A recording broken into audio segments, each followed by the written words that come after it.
हमारी न्याय व्यवस्था में सालों तक चलने वाले मुकदमों को अगर कुछ ही मुलाकातों में सुलझाने का रास्ता मिल जाए तो कैसा हो। जी हां, भारतीय नागरिक सुरक्षा संहिता 2023 में एक ऐसा ही रास्ता है जो न्याय को तेज बनाने का दम रखता है। चलिए आज इसी के बारे में जानते हैं। जरा एक पल के लिए सोचिए, क्या अदालत की कोई एक छोटी सी प्रक्रिया किसी की पूरी जिंदगी, उसका पूरा भविष्य बेहतर बना सकती है? ये सवाल सुनने में थोड़ा बड़ा लगता है ना, लेकिन आज हम इसी सवाल का जवाब ढूंढेंगे।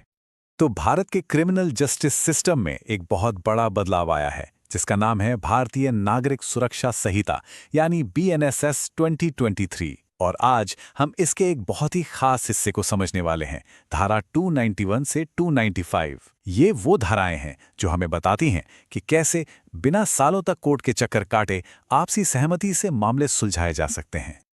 तो चलिए देखते हैं कि आज का हमारा ये सफर कैसा होने वाला है। हम समझेंगे कि इसमें कोर्ट की क्या भूमिका है, समझौते के लिए पहली मीटिंग कैसे होती है और जब बात बन जाती है तो क्या होता है। फिर हम सजा की कैलकुलेशन से लेकर आखिरी फैसले तक का पूरा रास्ता देखेंगे और ये भी जानेंगे कि ये सब समझना हमारे लिए जरूरी क्यों है। तो सबसे पहले इस पूरी प्रक्रिया की आत्मा को समझते हैं।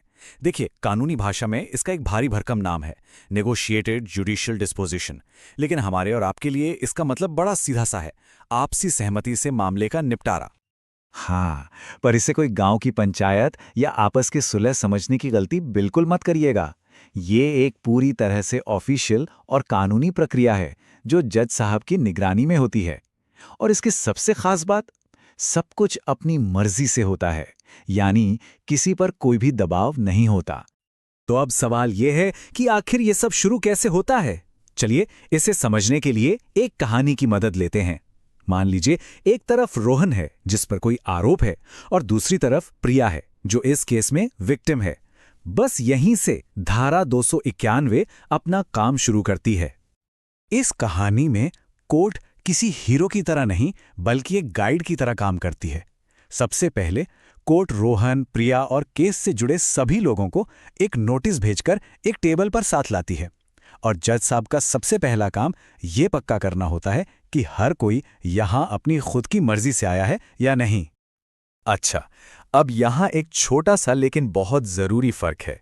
अगर केस पुलिस रिपोर्ट पर फाइल हुआ है तो उस मीटिंग में सरकारी वकील और पुलिस के जांच अधिकारी भी शामिल होंगे।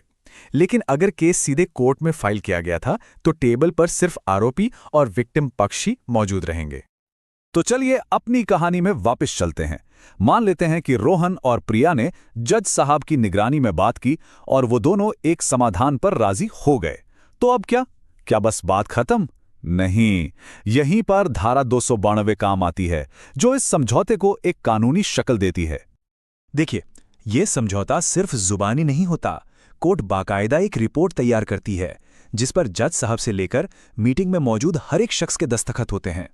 ये एक पक्का कानूनी दस्तावेज बन जाता है। और हां, अगर मान लीजिए समझौता नहीं हो पाया तो घबराने की कोई बात नहीं, केस बस वहीं से आगे बढ़ेगा जहां पर वो रुका था। अब आते हैं उस बात पर जो इस पूरी प्रक्रिया को इतना खास बनाती है, यानी इसका नतीजा। एक कामयाब समझौते के दो बड़े आउटकम होते हैं। एक तरफ प्रिया जैसे विक्टिम को उसके नुकसान का मुआवजा मिलता है और दूसरी तरफ रोहन जैसे आरोपी को सजा में काफी छूट मिलती है। जरा स्क्रीन पर नजर डालिए, ये गणित बहुत दिलचस्प है।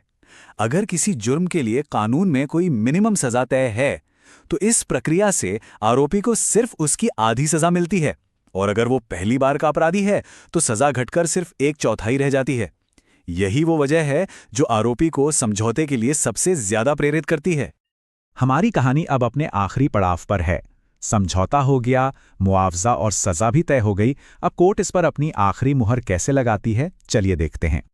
यहां कुछ भी बंद दरवाजों के पीछे नहीं होता। फैसला एक खुली अदालत में यानी ओपन कोर्ट में सबके सामने सुनाया जाता है। जज साहब इस पर साइन करते हैं और यह फैसला एक पब्लिक रिकॉर्ड बन जाता है। पूरी पारदर्शिता। और अब आता है इस पूरी प्रक्रिया का सबसे शक्तिशाली हिस्सा। एक बार ये फैसला आ गया तो बस आ गया, ये फाइनल है। इसके खिलाफ कहीं कोई अपील नहीं हो सकती। मामला हमेशा हमेशा के लिए खत्म। ये दोनों पक्षों को एक क्लोजर देता है, एक मानसिक शांति देता है ताकि वो अपनी जिंदगी में आगे बढ़ सकें। तो हमने एक पूरा सफर तय किया। चलिए एक नज़र में फटाफट इन 5 जरूरी कदमों को फिर से दोहरा लेते हैं ताकि हमें हमेशा के लिए याद हो जाएं। तो संक्षेप में क्या है? धारा 291, कोर्ट एक मीटिंग बुलाती है। 292, कामयाब होने पर एक पक्की रिपोर्ट बनती है। 293, विक्टिम को मुआवजा और आरोपी को सजा में छूट मिलती है।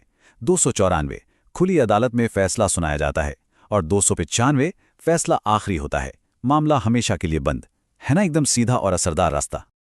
लेकिन अब सबसे बड़ा सवाल, ये सब जानना एक आम नागरिक के लिए, हमारे आपके लिए क्यों जरूरी है? इसका जवाब एक शब्द में है, सशक्तिकरण, एम्पावरमेंट। देखिए, कानून का ज्ञान सिर्फ वकीलों के लिए नहीं होता। जब हमें अपने अधिकारों और इन प्रक्रियाओं के बारे में पता होता है, तो हम सिस्टम को बेहतर ढंग से नेविगेट कर सकते हैं। हम अपने लिए या अपने किसी जानने वाले के लिए एक तेज और बेहतर समाधान की मांग कर सकते हैं।